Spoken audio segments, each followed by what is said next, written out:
इतिहास में यह विषय विवादास्पद रहा है कि क्या राणा सांगा ने बाबर को दिल्ली पर आक्रमण करने के लिए आमंत्रित किया था। कुछ ऐतिहासिक स्रोत जैसे कि बाबर की आत्मकथा बाबरनामा में उल्लेख है कि राणा सांगा ने अफगान सरदार दौलत खान लोदी और आलम खां के साथ मिलकर बाबर को भारत बुलाया था ताकि इब्राहिम लोदी के बढ़ते प्रभुत्व को रोका जा सके।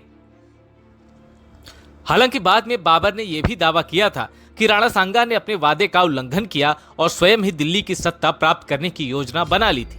लेकिन यह भी उतना सत्य है कि राणा सांगा ने कभी भी विदेशी शासकों की अधीनता स्वीकार नहीं की। प्रसिद्ध इतिहासकार सतीश चंद्र ने अपनी पुस्तक मध्यकालीन भारत, सल्तनत से मुगल तक, इस किताब में उन्होंने लिखा है कि राणा सांगा का उद्देश्य एक मजबूत राजपूत संघ बनाकर विदेशी आक्रांताओं का प्रतिकार करना और उत्तरी भारत में हिंदू सत्ता की पुनर्स्थापना करना था। 1527 की खानवा की लड़ाई में बाबर जहां पीछे से अपनी सेना का संचालन कर रहा था, वहीं राणा सांगा ने व्यक्तिगत रूप से मोर्चा संभाला था। उल्लेखनीय है कि उस समय राणा सांगा के एक आंख, एक हाथ और एक पैर पहले ही युद्धों में क्षतिग्रस्त हो चुके थे। इसके बावजूद उन्होंने अद्वितीय वीरता के साथ युद्ध का नेतृत्व किया। आरसी मजूमदार अपनी पुस्तक the history and culture of Indian people volume 6 the Delhi सल्तनत में लिखते हैं कि राणा सांगा ने अपने जीवन का अंतिम लक्ष्य भारत की स्वतंत्रता और आत्मसम्मान की रक्षा को बनाया था।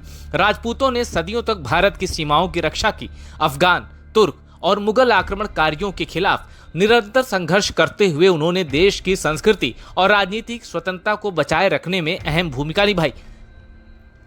राणा सांगा इस परंपरा के प्रतीक थे। वो न केवल एक योद्धा थे बल्कि एक सच्चे देशभक्त और मातृभूमि के रक्षक भी थे। इतिहासकार गौरी शंकर हीराचंद ओझा ने अपनी पुस्तक उदयपुर राज्य का इतिहास में लिखा है कि राणा सांगा जैसा बलिदानी योद्धा भारत के इतिहास में विरले ही मिलता है, जिसे अपनी असाधारण वीरता और त्याग से मेवाड़ को गौरव प्रदान किया। अब बात करते हैं विदेशी इतिहासकारों के उन सोर्सेस की जिसमें इस घटना का वर्णन लेखबद्ध है।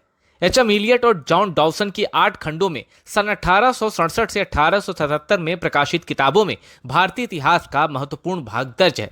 इस बहुचर्चित ब्रिटिश श्रृंखला में फारसी इतिहासकारों के लेखों का अंग्रेजी अनुवाद है।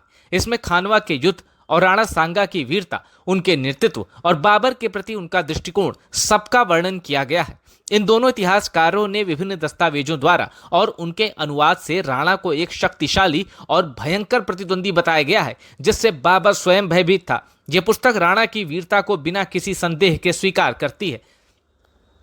ब्रिटिश प्रशासक और इतिहासकार माउंट स्टुअर्ट एफिलस्टोन ने सन 1841 में प्रकाशित अपनी पुस्तक द हिस्ट्री ऑफ इंडिया में भी इस घटना का जिक्र किया है। वो लिखते हैं, सांगा राजपूतों के सबसे शक्तिशाली और सम्मानित राजा थे। वो लिखते हैं कि राणा सांगा का उद्देश्य बाबर से केवल अस्थायी गठबंधन बनाकर इब्राहिम लोदी को हटाना था ताकि भारत की सत्ता फिर से देशी शासकों के हाथों में आ सके।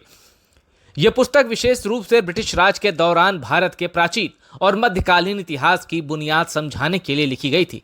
इसमें राणा की राजनीतिक सोच की सराहना की गई।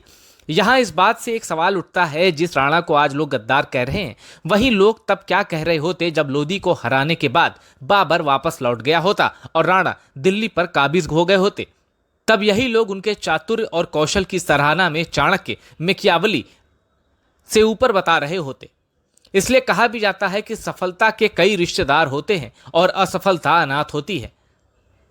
द मुगल अंपायर के लेखक विलियम इरविन सन 1903 में प्रकाशित अपनी पुस्तक में मुगल साम्राज्य के आरंभिक वर्षों में राणा सांगा के प्रभाव को बड़ी गंभीरता से दर्शाते हैं।